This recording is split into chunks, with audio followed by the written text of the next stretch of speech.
Blessed Good Friday, everyone.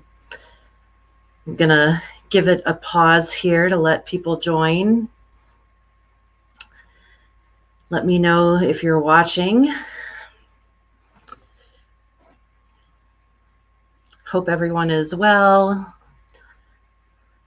keeping those good social distancing measures in place, getting some exercise, getting some sun. Looks like we have 2 folks maybe joining. Just want to give it a minute before we get into things. We could play some gathering music. How about that? Let's see.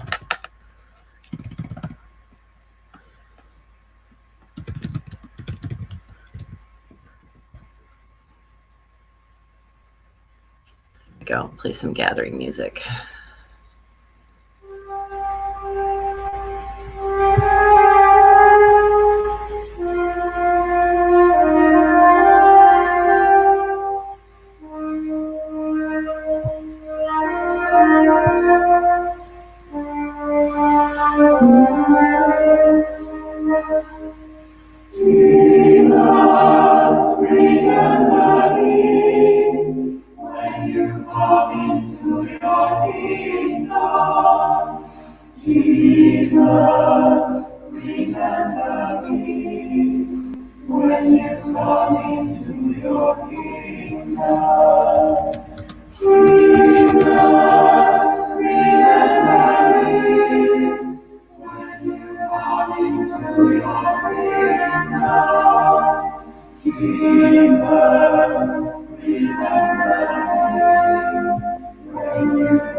So welcome, friends. I am coming to you from my home office today, and I am excited to share with you a Good Friday service that was put together by clergy and lay leaders from around the Minnesota Conference, primarily in the Twin Cities area, that is a justice walk, Stations of the Cross. And I think that you will enjoy it. I enjoyed it when I watched it the first time, and I'm going to watch it with you. And I hope that you will enjoy. So let's Let me share that screen so that you can see what we're watching together. Okay. Here we go. Play. Let's see. Hide.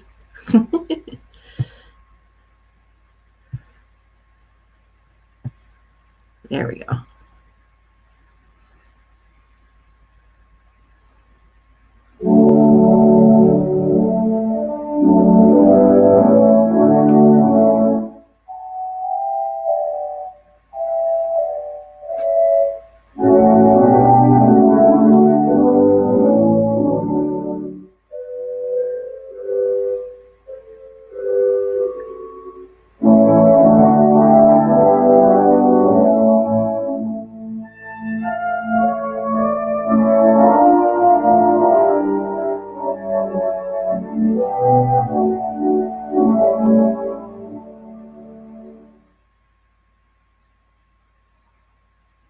We want to begin by welcoming all of us to this place on this Good Friday.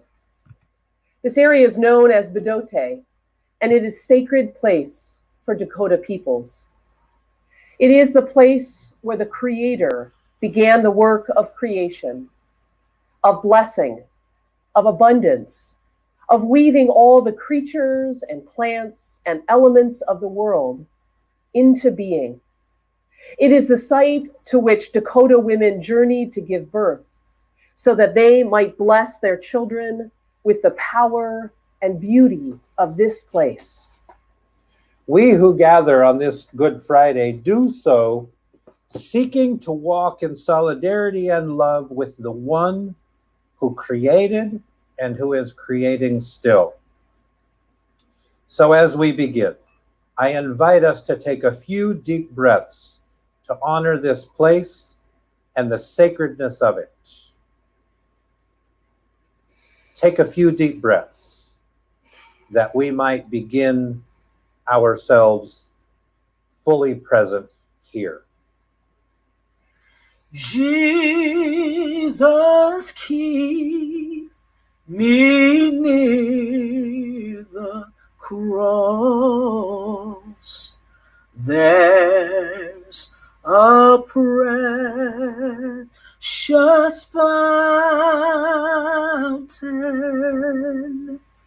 free to all, a healing stream flows from Calvary's mountain.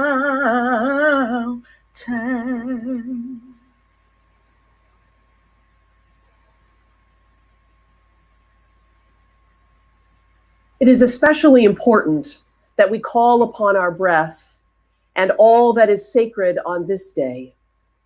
Too often, Good Friday in Christian churches has been an opportunity to perpetrate crucifixion. Too many of our Jewish kindred have been murdered in the name of Jesus on this day. Too many have been abused in a distortion of the ritual of Good Friday.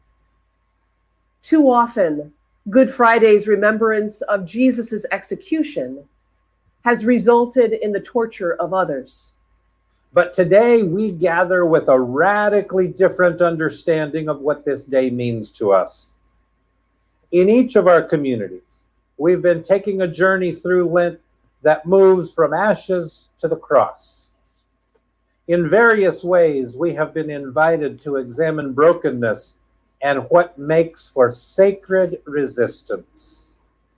Lent also asks the question of how we are able to let go of the toxicity of vengeance and instead choose vulnerability. It asks us to wrestle with individual, communal, and societal brokenness and how we are both perpetrators and targets of oppression,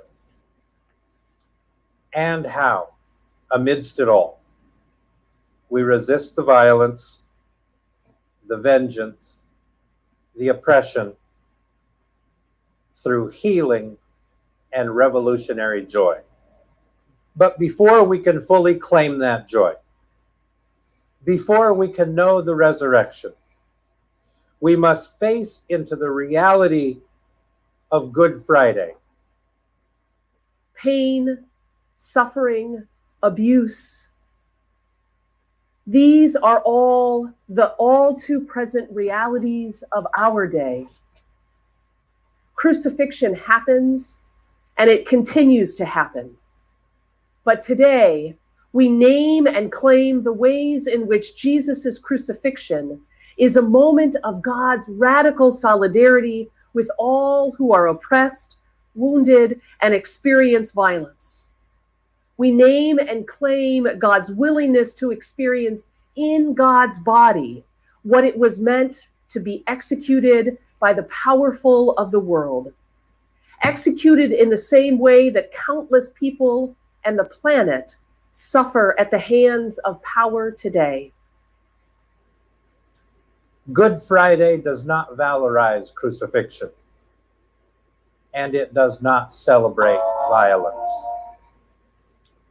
Good Friday condemns all that would break or injure God's precious creation.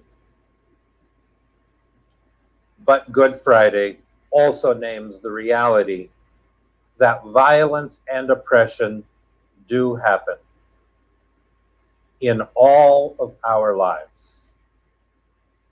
And God is here, radically with us and keeping vigil.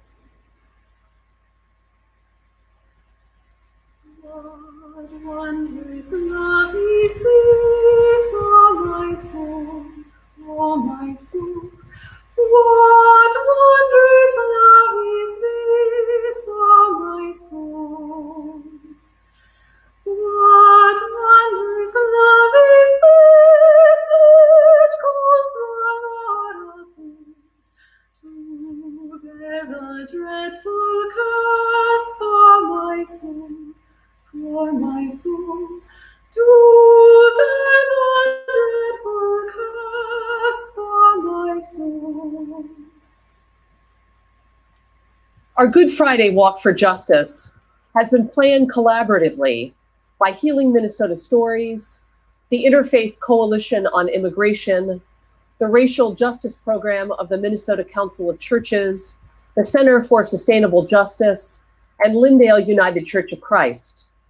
Over the course of our time together, we will walk from the historic Fort Snelling to the Dakota Memorial and the confluence of the Minnesota and Mississippi rivers, and then to the Whipple Building, where Immigration and Customs Enforcement, ICE, is housed.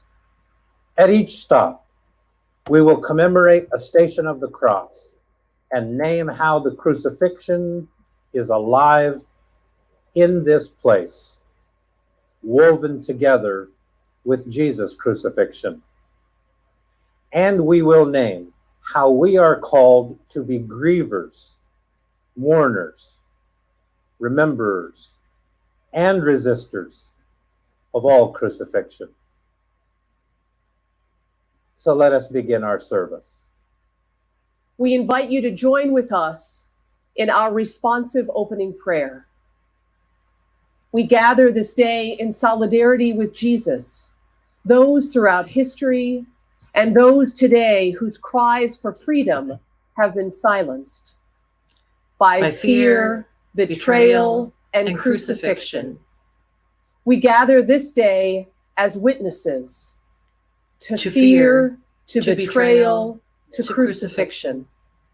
We gather this day to acknowledge our participation in fear, in betrayal, in crucifixion.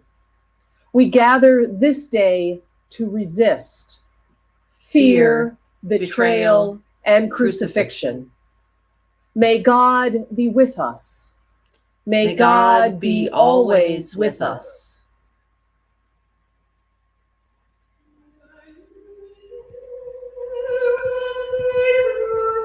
Crucified, my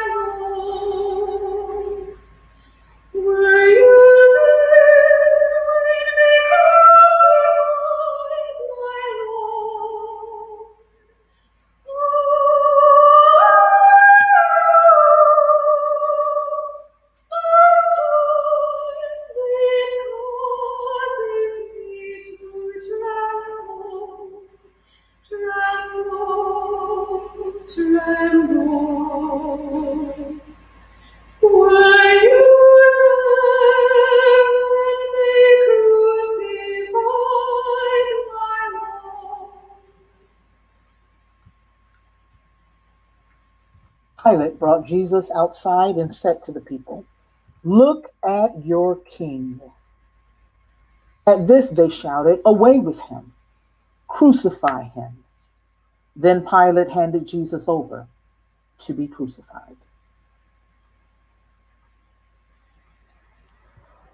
When we think of Good Friday, we are reminded of stories of betrayal, injustice, and death.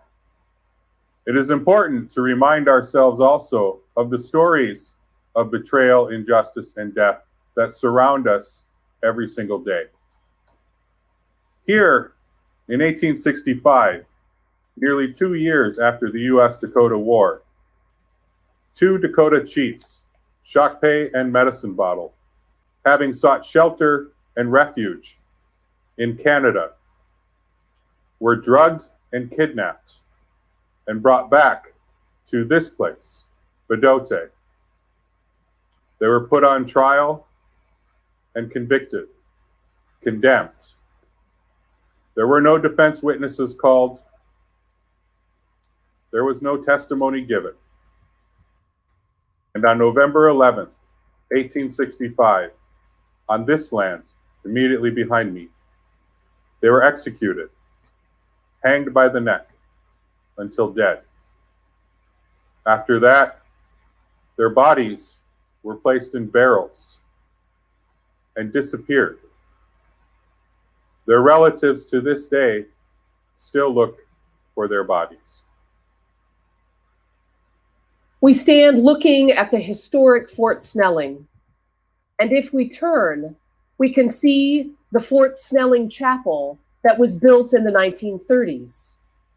It is appropriate that we stand between these two buildings because it was both Christian theology and governmental law woven with military might that kept Dred and Harriet Scott and dozens more enslaved within these walls. It was to here and from here that the theology of Christian supremacy and empire's might condemned so many. It was here that the actions of the U.S. military, U.S. courts, U.S. slaveholders, and U.S. Christians baptized slavery and indigenous genocide. Crucifixion's legacy lives on in this place. Were you there when they nailed him to the tree? Were you there when they nailed him to the tree?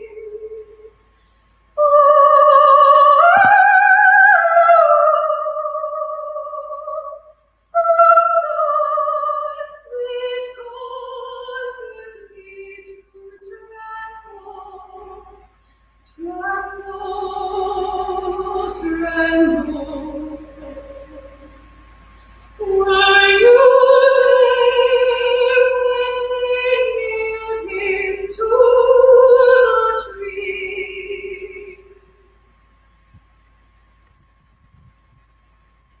Jesus was led away and carrying the cross by himself. He went out to what is called the place of the skull, Golgotha.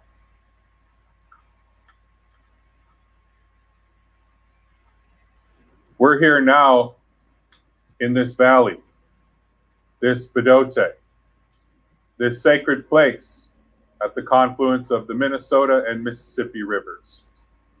This is a place for Dakota people that has long held a sacred story, a story that has called them since time immemorial.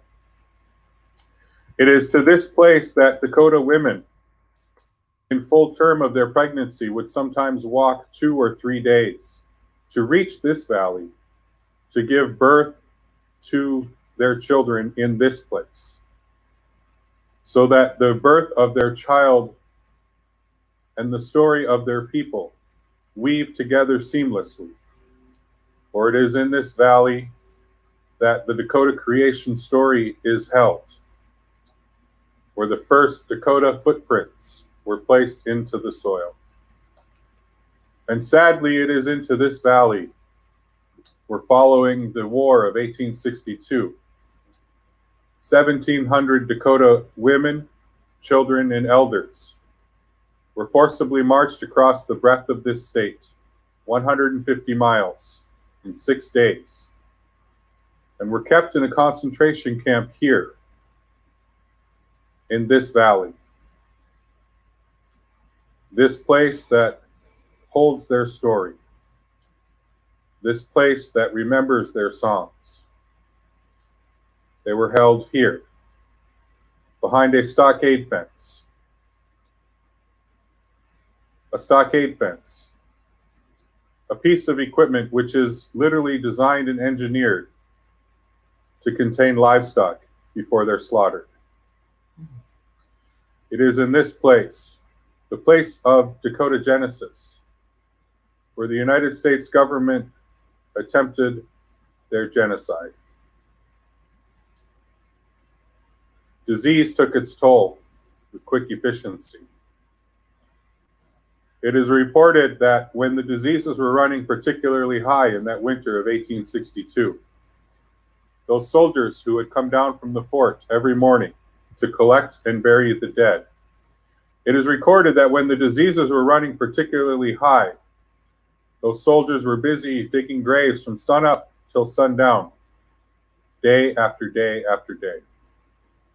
On average, they lost between 3 and 4 people every day. 3 to 4 people every single day. As December of 1862 gave way to January of 1863, those soldiers who came down every morning to collect and bury the dead perhaps noticed that they weren't getting as many bodies. Maybe they falsely attributed this to good news. Maybe the disease had run its course and fewer people were dying. But the reality is what happened to their relatives 90 miles west of here. The story of what happened to them reached the ears of those surviving here. See, following the war, 38 Dakota warriors were hanged. Their bodies were placed in a mass grave the day after Christmas, December 26th. On December 27th, healthcare workers, doctors, college and university professors from around the area descended upon Mankato.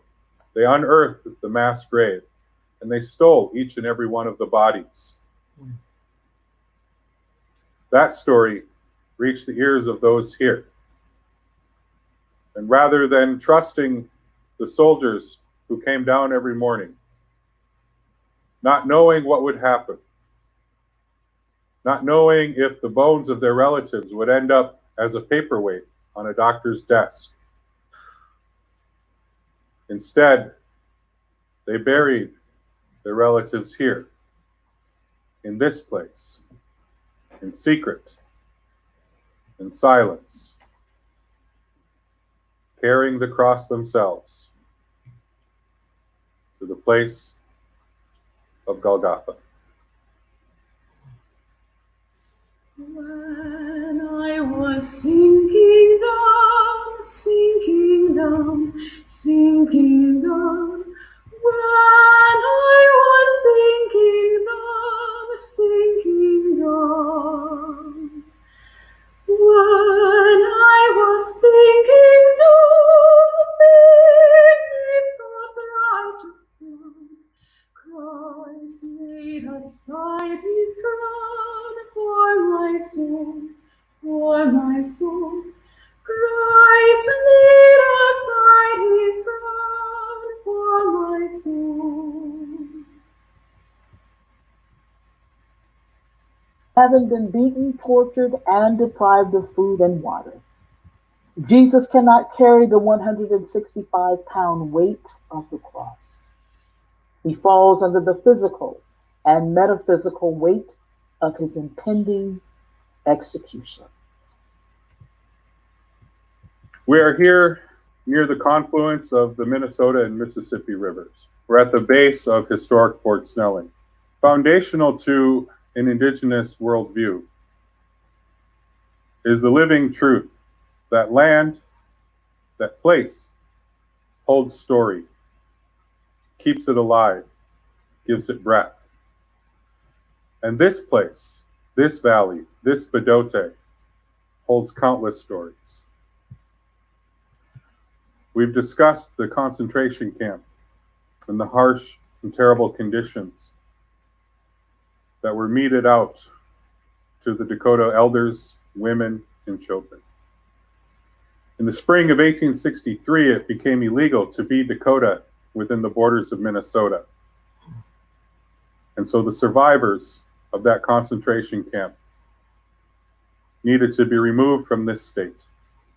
The official language of that order called for the extermination and or forever banishment of all Dakota people from the borders of Minnesota. Think about that language. Extermination and or forever banishment. This is the language of genocide. This is the language of systemized oppression. As soon as the ice broke on the river and boats could navigate once again, 2 cattle barges docked here, not 100 yards behind me on the Mississippi River, and the survivors of the Dakota concentration camp were loaded onto those barges, cattle barges, and were sent downriver, exiled out of the state.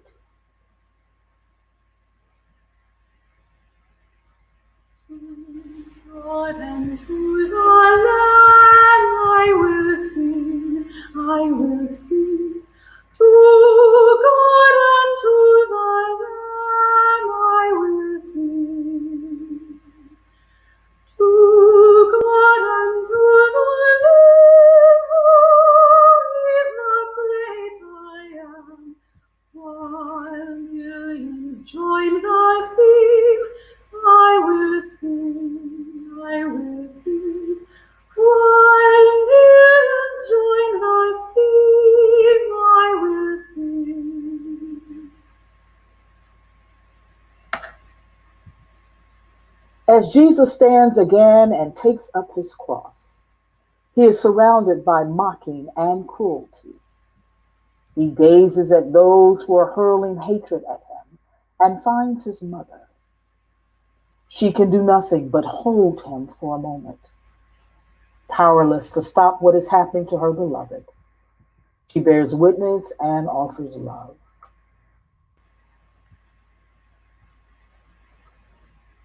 We are standing in the shadow of the fort, in the shadow of the empire, but we are also standing within close proximity of the original 4 oaks. They were the trees that were encircled and protected from the Highway 55 project and eventually cut down. But when they were cut down, the number of rings showed that they were planted by someone amidst the concentration camp. We're also standing in the shadow of Dred and Harriet Scott's living quarters. Although enslaved, they fought for decades for their and for others' freedom. It was their case that went all the way to the United States Supreme Court, and it was the ruling against them that united the abolitionist movement and that led to the Civil War and the abolition of slavery. We are often powerless to stop what is happening to our beloveds. But in the shadow of the empire's forts, we too are invited to bear witness and to offer love. A man named Simon of Cyrene was coming in from the field, and he was brought to carry the cross. of Jesus who was too weak. Over my shoulder is a hill. In English, it is known as Pilot Knob Hill. In Dakota, it is known as Okiakwi, the hill much visited. It is a place of honor, remembrance, and burial for Dakota people. As recently as 2006, this hill was slated to be desecrated by a real estate developer. They were going to put luxury condominiums up there to benefit the wealthy, the elite, quite literally building their palaces on top of the bones of indigenous people.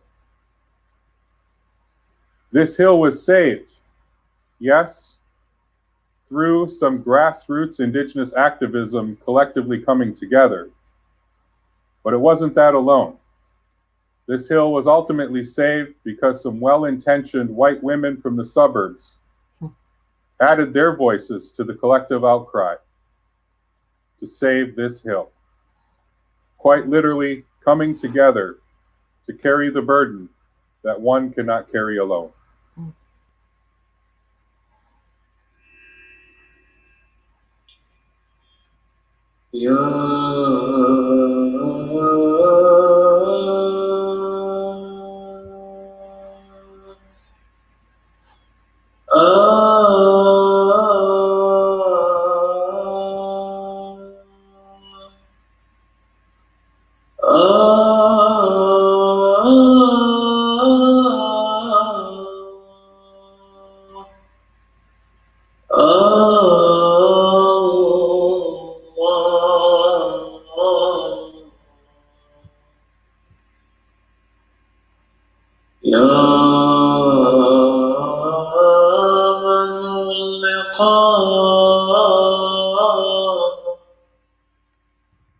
على الخشبة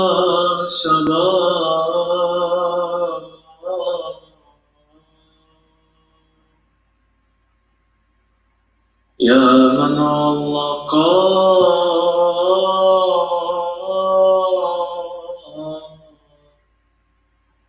أرض على المياه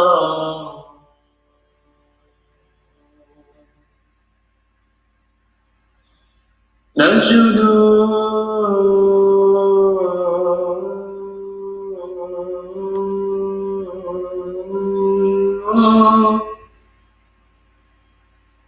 نجد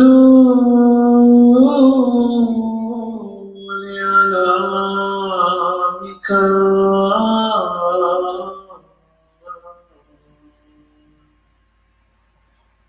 أيها المسيح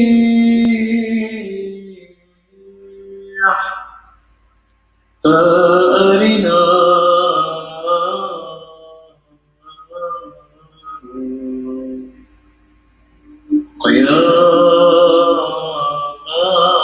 قيامتي.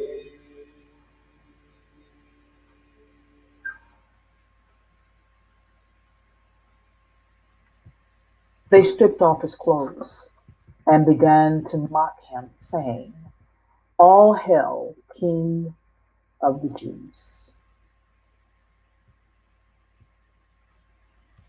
Inside these walls resides Immigration and Customs Enforcement. It is here that dozens of immigrants come every single day. Some have been in detention, a euphemism for the imprisonment that they endure, for several months. Far too many come from being held in solitary confinement, even though they may have mental illnesses. Such confinement is a torturous experience. Many have been moved from county jail to county jail with no access to counsel or family. They are moved here for their immigration hearings. They are brought into the courtroom in orange jumpsuits, shackled at the wrists, at their ankles, and at their waist. 75% of immigrant detainees cannot afford a lawyer. But if you cannot afford a lawyer, you are 12 times more likely to lose your immigration case. This is a vicious cycle that mocks those whose lives hang in the balance.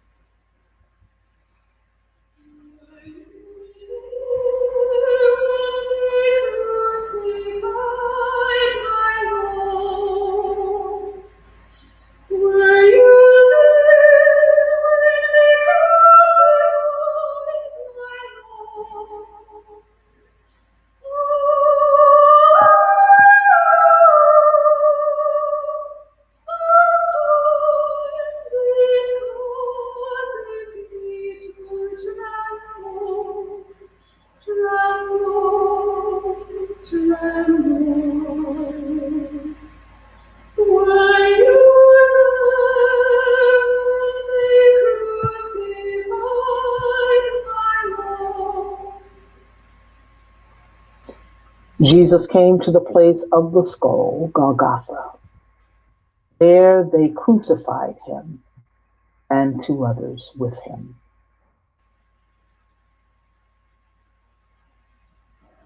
It is out of these gates that the condemned are sent. Many will return to countries where death is swift.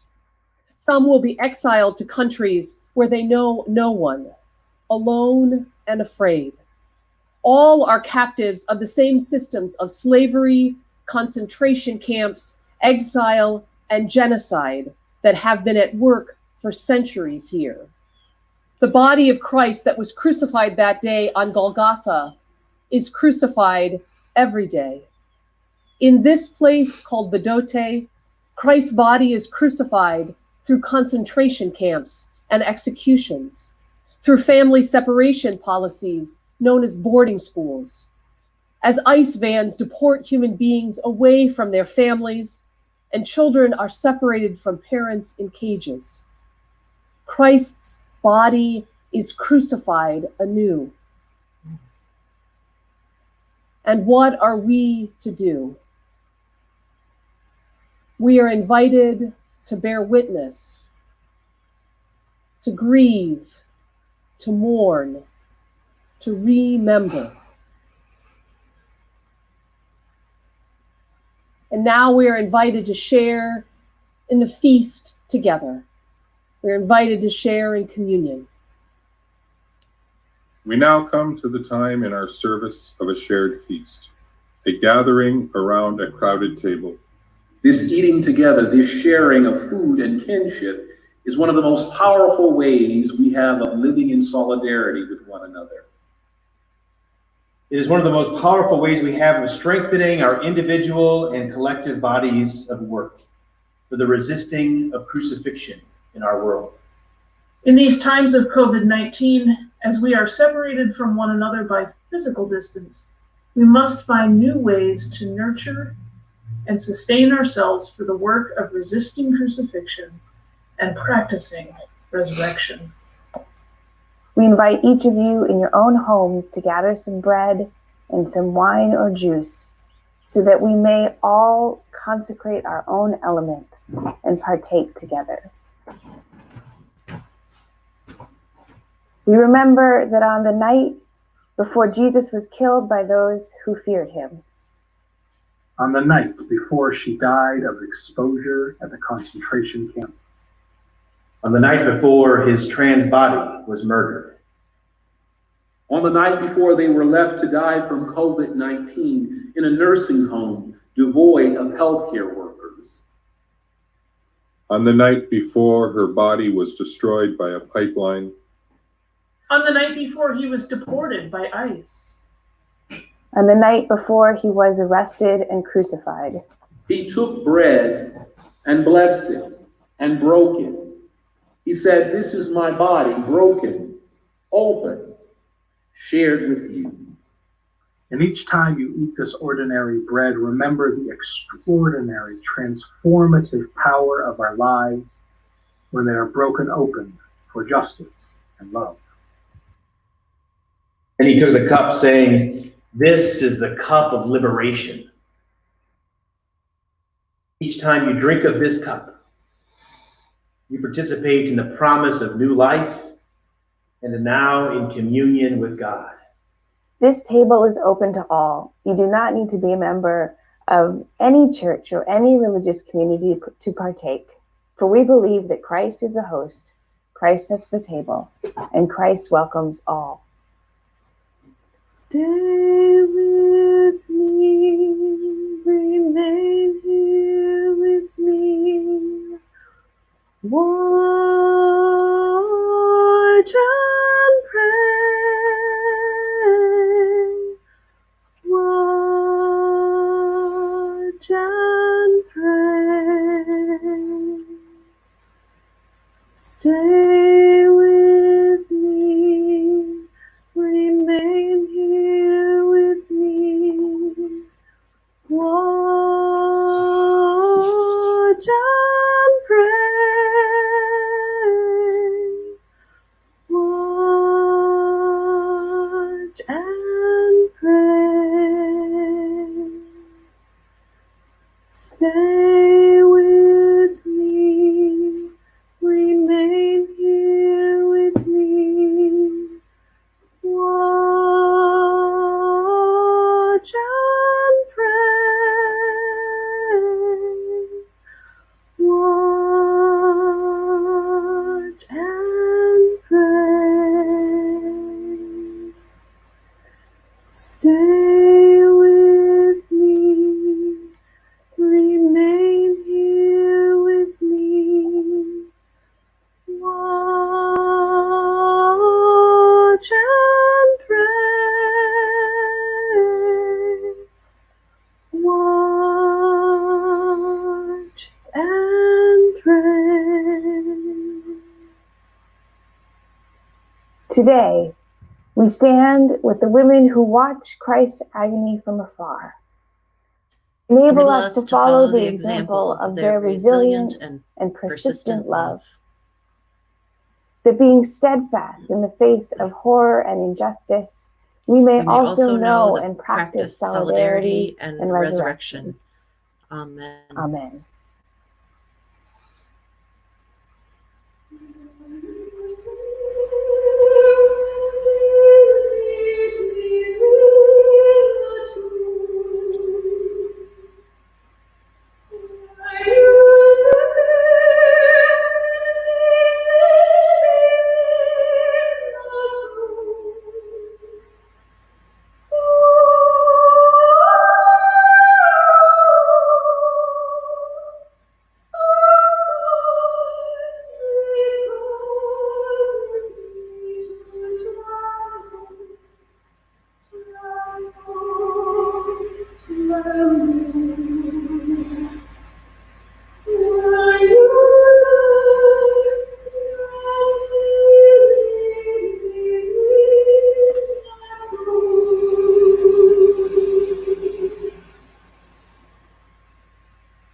Near the cross, near the cross,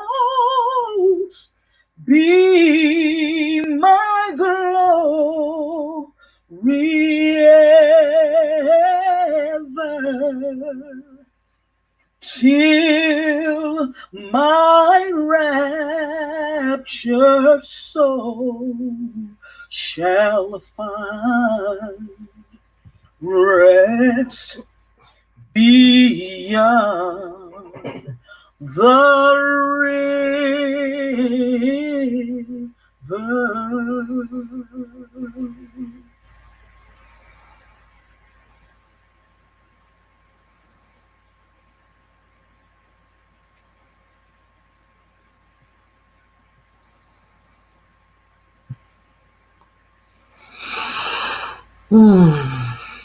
Powerful service. Friends, I wanted to leave you with my own words. Well, they're not my words, but with spoken words by me, but words that were written by Jan Richardson as I'm going to offer them to you as a benediction, a Good Friday poem that she wrote called Still. This day, let all stand still in silence, in sorrow. Sun and moon be still. Earth be still. Still the waters, still the wind.